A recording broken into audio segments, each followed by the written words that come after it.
चाहे जैसा हो, है तो वो मेरा भाई ही। बड़ा शांत रहता है, वो बचपन से ही ऐसा है, शांत।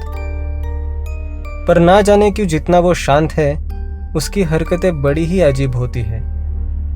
उसकी हरकतों की वजह से शुरू शुरू में उसे घर वालों ने चाचा के यहाँ रखा था।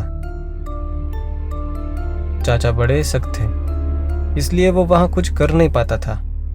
फिर जब वापस घर आता, उसकी अजीब हरकतें फिर से शुरू हो जाती। आगे जाकर जब बड़ा होगा तब चाचा को भी परेशान करेगा, ये सोचकर मेरे घर वालों ने उसे बोर्डिंग स्कूल भेज दिया। बोर्डिंग स्कूल में जाने के बाद जब वो छुट्टियों में हमारे घर आने लगा तब और भी शांत रहने लगा। लेकिन साथ साथ उसकी अजीब सी हरकतें भी अब शैतानियों में बदल रही थीं।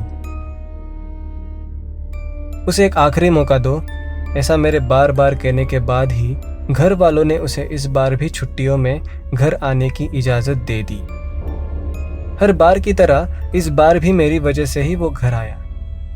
उसे देखकर मैं खुश हुआ। मेरा भाई जब भी घर आता है ना, मेरा अकेलापन दूर हो जाता है।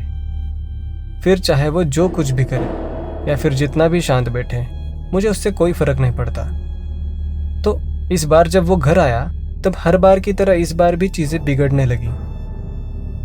उसके घर आने के एक दिन बाद ही घर में मौत का खेल शुरू हो गया। जैसे कि पड़ोसियों की बिल्ली का मर जाना, पापा की दवाई के यहाँ रैट पॉइजन की गोलियां रखना, खाने में कांच के टुकड़े मिलना और यहाँ तक कि घर की दीवारों पे भी जगह जगह पर शैतानी तस्वीरों का बना हुआ मिलना। इस बार उसने हदें पार की थी, इसलिए पापा ने सोचा कि अब कभी उसे घर नहीं बुलाएंगे। लेकिन मैं तो हमेशा की तरह उसे घर लाने की कोशिश करता रहूंगा, क्योंकि जब तक मेरा भाई वापस घर नहीं आ जाता तब तक मुझे ये सारा मौत का खेल बंद करके मेरे माँ बाप के सामने किसी अच्छे बच्चे की तरह रहना पड़ेगा।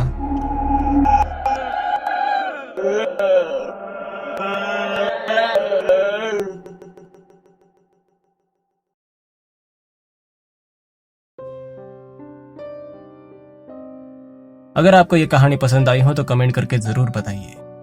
कहानी को लाइक कीजिए, शेयर कीजिए, चैनल को सब्सक्राइब कीजिए और साथ साथ उस बेल आइकन को भी प्रेस कीजिए, जिससे मैं जब भी नई कहानी पोस्ट करूंगा तो उसका नोटिफिकेशन सबसे पहले आपको ही मिलेगा। Okay then, good night and take care.